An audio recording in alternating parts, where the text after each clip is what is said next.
दोस्तों अक्सर Indian ocean reason में जब भी किसी देश के जहाज को मदद चाहिए होती है या फिर वह फंस जाता है तो भारतीय नेवी फर्स्ट रिस्पॉन्डर के रूप में मदद पहुंचाने के लिए जाती है। लेकिन ऐसा बेहद कम देखा गया है जब भारतीय जहाज की मदद के लिए पाकिस्तान ने अपना जहाज भेज दिया हो। ऐसा ही कुछ हाल ही में देखने को मिला है। जानेंगे इस खबर के बारे में। इसके अलावा भारत ने एक मैसिव नोटम वार्निंग इशू की है जहां पर डीआरडीओ एक बड़ा परीक्षण करने जा रहा है। जानेंगे दोनों खबरों के बारे में इस वीडियो में डिटेल में। दरअसल पाकिस्तान नेवी ने एक भारतीय जहाज के फंसे हुए क्रू को मानवीय सहायता प्रदान की। ये घटना अरब सागर में हुई जहां एमवी गौतम नाम का जहाज तकनीकी खराबी के कारण भी समुद्र में रुक गया था। इस जहाज में कुल 7 लोग सवार थे जिनमें 6 भारतीय और 1 इंडोनेशियाई नागरिक शामिल था।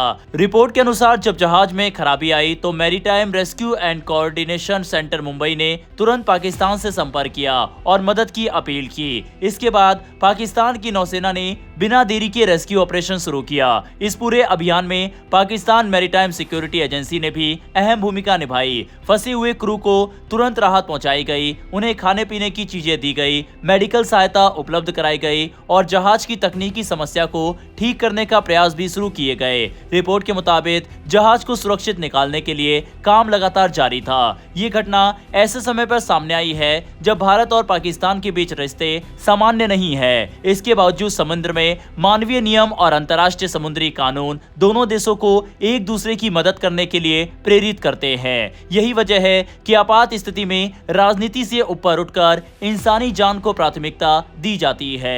दिलचस्प बात यह भी है कि पिछले महीने भी पाकिस्तान नेवी ने एक व्यापारी जहाज के 18 क्रू मेंबर्स को बचाया था जिनमें कई विदेशी नागरिक शामिल थे। इससे ये साफ होता है कि समुद्र में रेस्क्यू ऑपरेशन सिर्फ राष्ट्रीयता नहीं बल्कि मानवता के आधार पर किए जाते हैं। भारत आए दिन ऐसा करता आया है और दुनिया भर के देशों के जहाज को इस तरह से भारत बचाता आया है। लेकिन पाकिस्तान जैसा देश जिसका ट्रैक रिकॉर्ड बेहद खराब रहा है मानवता के मामले में भी, उसकी तरफ से इस तरह के कदम उठाए जाएं तो वे सराहनीय तो हैं। बहरहाल पाकिस्तान की इस मदद पर अपनी राय कमेंट बॉक्स में लिखकर बताइएगा। बढ़ते हमारी अगली खबर की तरफ। हाल ही में भारत ने उड़ीसा के समुद्री इलाके में एक बड़ा एविएशन और मरीन एक्सक्लूजन जोन घोषित किया है। ये क्षेत्र doctor APJ Abdul Kalam island के पास स्थित इंटीग्रेटेड टेस्ट रेंज से दक्षिण पूर्व दिशा में फैला हुआ है। ये प्रतिबंध 6 मई से 9 मई तक लागू रहेगा और इसकी खास बात यह है कि ये समुद्री तल से लेकर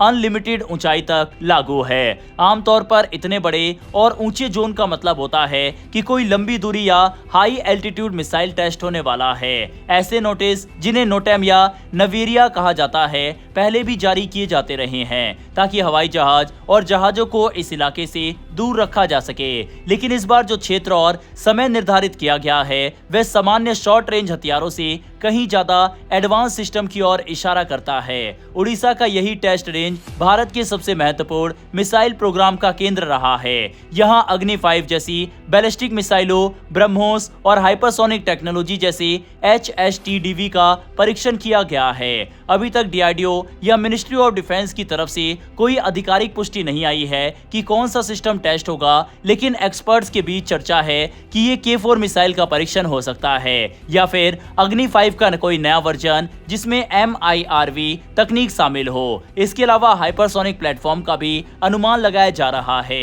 इस टेस्ट की टाइमिंग भी ध्यान खींच रही है क्योंकि यह ऑपरेशन सिंदूर की सालगिरह के आसपास पड़ रही है। हालांकि ये महज संयोग भी हो सकता है, लेकिन अंतर्राष्ट्रीय रणनीति में ऐसे समय का चयन अक्सर एक संदेश देने के लिए किया जाता है। ये भी समझना जरूरी है कि ऐसे टेस्ट कभी भी मौसम या तकनीकी कारणों से टल सकते हैं, लेकिन इतने बड़े स्तर की तैयारी ये दिखाती है कि भारत अपनी अगली पीढ़ी की मिसाइल क्षमता को तेजी से मजबूत कर रहा है। आज के समय में फोकस सिर्फ रेंज पर नहीं बल्कि सटीकता, सर्वाइवल और दुश्मन के मिसाइल डिफेंस सिस्टम को भेदने की क्षमता पर है। भारत इसी दिशा में लगातार आगे बढ़ रहा है।